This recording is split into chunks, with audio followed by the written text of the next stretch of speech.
नमस्कार दोस्तों, agriculture virtual classes में आपका स्वागत है। मैं नरेंद्र कुमार कृषि विज्ञान विषय के अंतर्गत एक नई विषय वस्तु के साथ आपके सामने उपस्थित हूँ। आज की विषय वस्तु है मृदा का वर्गीकरण। इस विषय वस्तु की उपयोगिता यह है कि यह कृषि विज्ञान के छात्रों के साथ साथ भूगोल के छात्रों के लिए भी उपयोगी है। आज मैं मृदा वर्गीकरण के तहत दो प्रकार के वर्गीकरणों को आपके समक्ष रखूंगा। एक है अंतर्राष्ट्रीय वर्गीकरण और दूसरा है भारतीय वर्गीकरण। अंतर्राष्ट्रीय वर्गीकरण मृदा के कणों के आकार के आधार पर किया गया है। इस आधार पर मृदा को 4 वर्गों में वर्गीकृत किया गया है। नंबर 1 मोटी बालू, जिसके कणों का आकार 2 मिलीमीटर से लेकर 0.2 मिलीमीटर के मध्य होता है। महीन बालू, जिसके कणों का आकार 0.2 मिलीमीटर से लेकर 0.02 मिलीमीटर के मध्य होता है। अब आती है सिल्ट। सिल्ट के कणों का आकार 0.02 मिलीमीटर से लेकर 0.002 मिलीमीटर के मध्य होता है। और अगला वर्गीकरण है क्ले। क्ले मृदाओं का कणों का आकार 0.002 मिलीमीटर से भी कम होता है। यह वर्गीकरण निम्न कक्षाओं यानी 6, 7, 8 के विद्यार्थियों के लिए उपयोगी है। अब जानते हैं भारतीय वर्गीकरण। भारतीय वर्गीकरण को कृषि अनुसंधान संस्थान ने भारतीय मृदाओं को 8 वर्गों में वर्गीकृत किया था, जो निम्न प्रकार हैं। जलोढ़ मृदाएं। नंबर 2 कपास की काली मृदाएं। नंबर 3 लाल और पीली मृदाएं। नंबर 4 लेटेराइट मृदाएं। नंबर 5 मरुस्थलीय मृदाएं। नंबर 6 लवणीय मृदाएं। नंबर 7 पर्वतीय मृदाएं। नंबर 8 वन क्षेत्रीय मृदाएं। इस प्रकार ICAR ने भारतीय मृदाओं को 8 वर्गों में वर्गीकृत किया। ICAR का पूरा नाम Indian council of agriculture research. यह संस्थान पूसा रोड, नई दिल्ली में स्थित है। आइए जानते हैं जलोढ़ मृदाएं। साथियों, सर्वप्रथम जानेंगे कि जलोढ़ मृदाओं का निर्माण कैसे होता है। जलोढ़ मृदाओं का निर्माण नदियों द्वारा लाए गए अवसादों के जमा होने से होता है। जलोढ़ मृदाओं के निर्माण में उत्तरी भारत में 3 प्रमुख नदी तंत्र महत्वपूर्ण हैं। नंबर 1 सिंध नदी तंत्र। नंबर 2 गंगा नदी तंत्र और नंबर 3 ब्रह्मपुत्र नदी तंत्र। इसी प्रकार प्रायद्वीपीय भारत में नर्मदा, ताप्ती, गोदावरी, कृष्णा, कावेरी आदि नदी बेसिनों में यह मृदा का निर्माण होता है। जलोढ़ मृदा का रंग हल्के धूसर से लेकर राख धूसर जैसा होता है।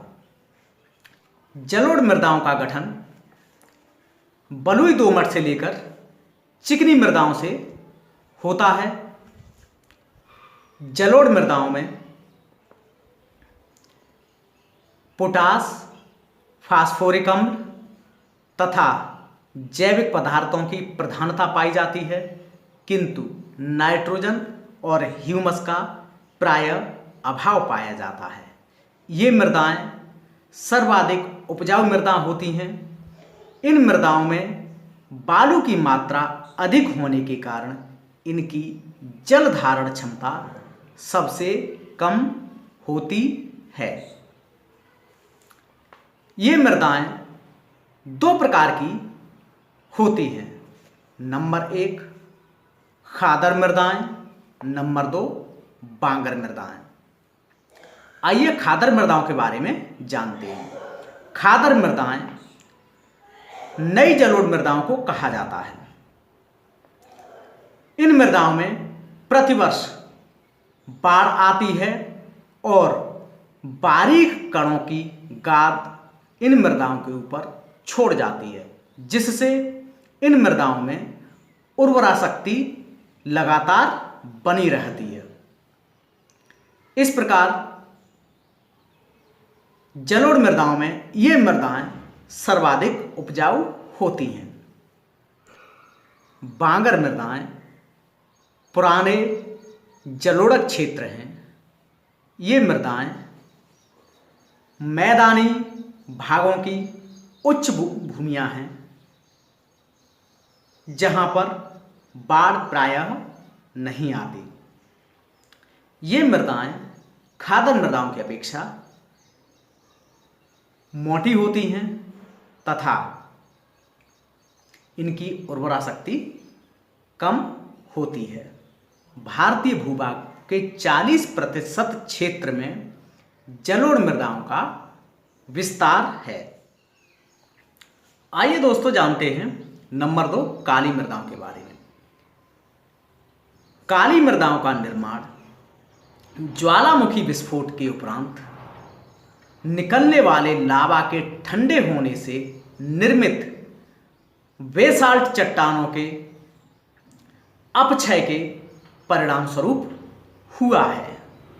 इसीलिए इन मृदाओं को लावा मृदाएं भी कहा जाता है।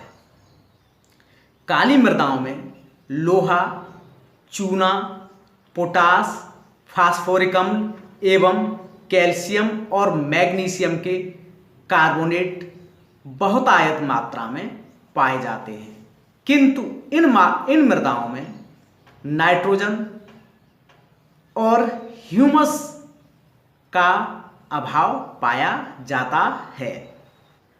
काली मृदाएं गीली अवस्था में मुलायम व छूने पर चिपचिपी सी महसूस होती हैं, किंतु सूख जाने पर इन मृदाओं में दरार पड़ जाती है और दरार की चौड़ाई 10 सेंटीमीटर से लेकर कभी कभी 15 सेंटीमीटर तक हो जाती है। ये मृदाएं सूखने के पश्चात काफ़ी कठोर हो जाती हैं। काली मृदा का निर्माण मृत्तिका कणों से होता है, यानी क्ले कणों से होता है। इसीलिए इन मृदाओं की जल धारण क्षमता सर्वाधिक होती है। काली मृदा का रंग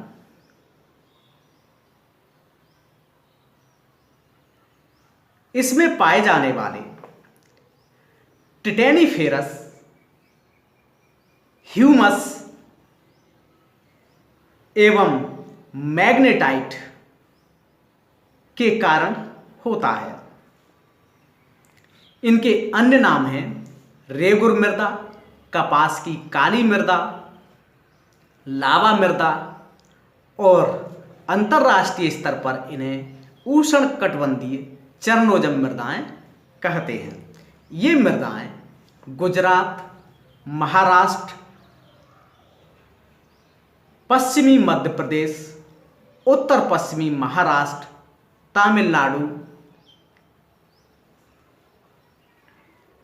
छत्तीसगढ़ तथा छत्तीसगढ़ के पठारी क्षेत्रों में पाई जाती हैं।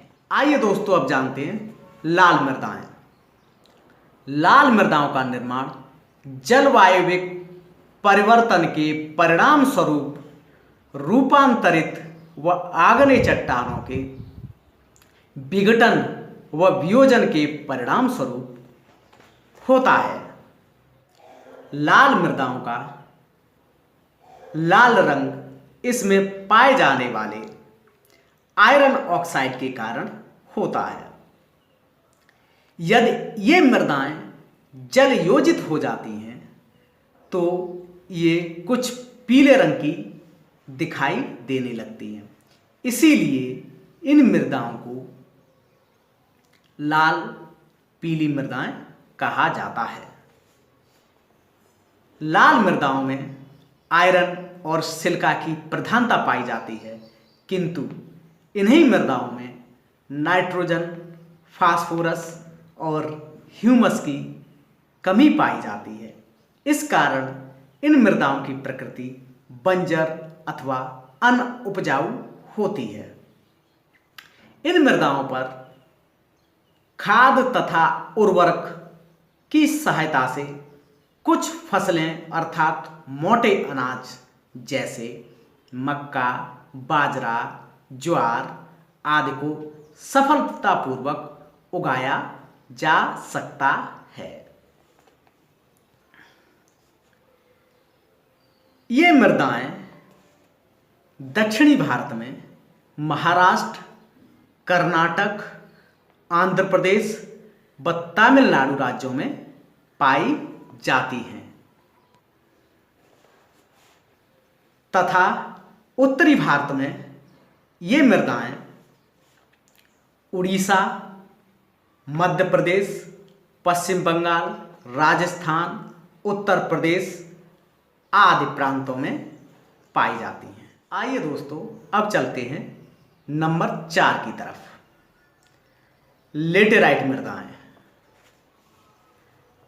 लेटेराइट शब्द का नामकरण लैटिन शब्द लेटर से हुआ है, जिसका अर्थ होता है ईंट। अर्थात इस मृदा से ईंटें बनाई जाने के कारण इस मृदा को लेटेराइट मृदा कहा जाता है। लेटेराइट मृदाओं का निर्माण मानसूनी जलवायु में पाए जाने वाले आर्द्रता तथा उष्णता के क्रमिक परिवर्तन के परिणाम स्वरूप उत्पन्न परिस्थितियों में होता है। लेटेराइट मृदाओं में चूना, एल्यूमिनियम, आयरन और सिलिका पाया जाता है, किंतु चूना और सिलिका भूमिगत हो जाने के कारण मृदा में सिर्फ आयरन और एल्यूमिनियम ही शेष बचता है। अतः इस मृदा में आयरन और एल्यूमिनियम की प्रधानता पाई जाती है। आयरन की उपस्थिति के कारण इस मृदा का रंग लाल होता है। लेटेराइट मृदा का निर्माण अत्यधिक वर्षा व उच्च ताप वाले स्थानों पर होता है। उष्णकटिबंधीय भारी वर्षा वाले क्षेत्रों में ये मृदाएं निक्षालन का परिणाम है।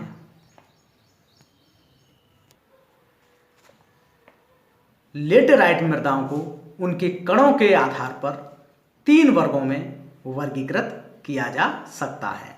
नंबर 1, भूजलीय लेटेराइट मृदाएं।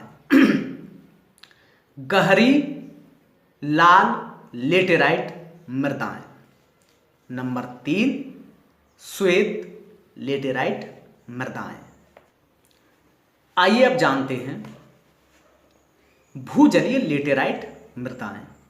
ये मृदाएं लेटेराइट मृदाओं में सर्वाधिक उपजाऊ होती हैं। इनका कारण यह होता है कि वर्षा ऋतु में इनमें पाया जाने वाला आयरन ऑक्साइड घुलकर निक्षालित हो जाता है, अर्थात जमीन के अंदर चला जाता है, जिससे ये मृदाएं उपजाऊ हो जाती हैं। लेटेराइट मृदाएं प्रायद्वीपीय भारत में पूर्वी घाट, राजमहल की पहाड़ियाँ, सतपुड़ा और विंध्याचल, महाराष्ट्र, कर्नाटक, केरल और तमिलनाडु राज्यों में पाई जाती हैं और उत्तरी भारत में उड़ीसा, असम, मेघालय आदि राज्यों में पाई जाती हैं। नंबर 5, शुष्क और मरुस्थलीय मृदाएं। इन मृदाओं का निर्माण निम्न आर्द्रता व तीव्र ताप के कारण होता है तथा ये हवाओं द्वारा निक्षेपित की जाती हैं। ये मृदाएं लाल अथवा भूरे रंग की होती हैं। इन मृदाओं में रेत, बजरी की प्रधानता पाई जाती है। इन मृदाओं की प्रकृति लवणीय प्रकार की होती है। इन मृदाओं में कैल्शियम कार्बोनेट की पर्याप्त मात्रा पाई जाती है जो एक परत के रूप में मृदा के नीचे होती है। यह परत पानी को नीचे जाने से अवरोधित करती है, अर्थात अंतःस्यंदन क्रिया को अवरोधित करती है। इन मृदाओं में नाइट्रोजन तथा ह्यूमस का सर्वदा अभाव रहता है, किंतु यदि सिंचाई की उचित व्यवस्था हो तो इन मृदाओं में सुगमतापूर्वक अच्छी कृषि की जा सकती है। इन मृदाओं का विस्तार राजस्थान, उत्तर प्रदेश, हरियाणा, गुजरात एवं दक्षिणी पंजाब में पाया जाता है। आइए दोस्तों, नंबर 6 जानते हैं वन और पर्वतीय मृदाएं। तो सबसे पहले जानते हैं वन मृदाएं। वन मृदाएं हिमालय पर्वत की श्रृंखलाओं पर 3000 मीटर की ऊंचाई से लेकर 3100 मीटर की ऊंचाई के मध्य पाई जाती हैं। यहाँ पर शंकुधारी या कोणीय वन पाए जाते हैं। इन मृदाओं के ऊपर पत्तियों की एक परत सी बिछी होती है और वर्षा ऋतु में इनके सड़ने से बहुत सारा ह्यूमस अथवा जैविक पदार्थ इन मृदाओं के ऊपर जमा हो जाता है, अर्थात यहाँ पर जैविक पदार्थों की पर्याप्त मात्रा पाई जाती है, जिस कारण से इन मृदाओं का रंग काला प्रतीत होता है। इन मृदाओं में चाय, कहवा और मसाले के साथ साथ गेहूं, धान आदि फसलों को सफलतापूर्वक उगाया जा सकता है। आइए दोस्तों, अब जानते हैं पर्वतीय मृदाएं। पर्वतीय मृदाओं का निर्माण 2700 मीटर की ऊंचाई से लेकर 3000 मीटर की ऊंचाई के मध्य पाया जाता है। ये मृदाएं सर्वदा समान नहीं होती, इनमें बहुत ज़्यादा विविधता पाई जाती है। ये मृदाएं नदियों के किनारे, ढलानों पर जलोढ़ मृदा की प्रकृति की होती हैं तथा उच्च स्थानों पर कंकरीली, पथरीली रूप में पाई जाती हैं। पर्वतीय ढलानों पर विकसित होने के कारण इन मृदाओं का प्रोफाइल सर्वदा पतला पाया जाता है। इन मृदाओं में जीवांश पदार्थ की अधिकता पाई जाती है। ये पदार्थ अपघटित न होने के कारण यहाँ पर ह्यूमिक अम्ल का निर्माण होने लगता है, पर्वतीय मृदाओं में फास्फोरस, पोटास व चूने की कमी पाई जाती है, जिसके कारण इन मृदाओं की उपजाऊ शक्ति कम होती है। इन मृदाओं में ढलानों पर बागवानी जैसे कहवा, कॉफ़ी, मसाले आदि की कृषि सफलतापूर्वक की जा सकती है। निम्न ढलानों पर इन मृदाओं में आलू, गेहूं, धान आदि की कृषि को भी सफलतापूर्वक किया जा सकता है। आइए दोस्तों, अब जानते हैं नंबर 7, लवणीय मृदाएं। लवणीय मृदाओं का निर्माण शुष्क अवस्था तथा खराब अपवाह तंत्र के कारण होता है। इन मृदाओं की संरचना बलुई से लेकर दोमट मृदाओं से बनी होती है। इन मृदाओं में सोडियम, मैग्नीशियम तथा कैल्शियम पर्याप्त मात्रा में पाया जाता है, किंतु नाइट्रोजन, फास्फोरस व ह्यूमस की कमी के कारण इन मृदाओं में फसलें नहीं उगाई जा सकती। इन मृदाओं को बंजर, ऊसर, रेह आदि नामों से भी जाना जाता है। इन मृदाओं का निर्माण उन क्षेत्रों में भी होता है जहां पर सघन कृषि अपनाई जाती है। सघन कृषि अपनाने के लिए किसान अपने खेतों में अधिक मात्रा में रासायनिक लवणीय उर्वरकों का प्रयोग करता है, जिससे मृदा धीरे धीरे लवणीय होने लगती है। साथ ही इन मृदाओं का निर्माण उन स्थानों पर भी होता है जो सूखे की अवस्था में होते हैं, किंतु वहां पर किसान पानी की सुविधा करके कृषि क्रियाओं को अंजाम दे रहे होते हैं। पानी से क्या होता है कि इन मृदाओं में कैपिलरी क्रियाएं संचालित होने लगती हैं, जिसके कारण मृदा की निचली परतों में पाया जाने वाला नमक पानी में घुलकर केशिका क्रियाओं द्वारा मृदा की ऊपरी परत पर आ जाता है, जिससे मृदा लवणीय हो जाती है। ध्यान रहे, इन मृदाओं में किसी भी प्रकार की खेती कर पाना संभव नहीं है। इन मृदाओं का विस्तार उत्तर प्रदेश, हरियाणा, राजस्थान, गुजरात और पंजाब में पाया जाता है। आइए दोस्तों, अब जानते हैं नंबर 8, पीट मृदाओं के बारे में। इन मृदाओं को दलदली मृदाएं भी कहा जाता है।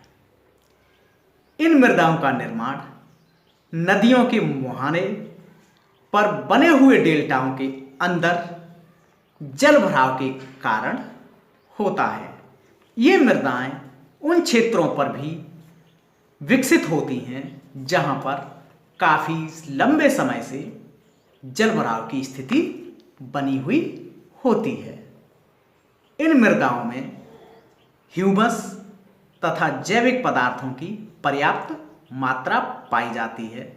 कभी कभी इन मृदाओं में जैविक पदार्थों की मात्रा 40% से लेकर 50% तक भी पाई जाती है।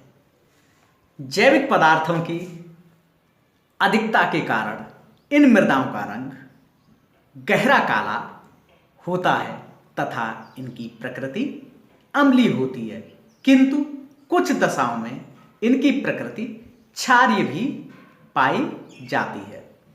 ये मृदाएं मुख्यतः नदियों के मुहाने और निचली भूमियों में विस्तारित हैं। जैसे गंगा ब्रह्मपुत्र का डेल्टा,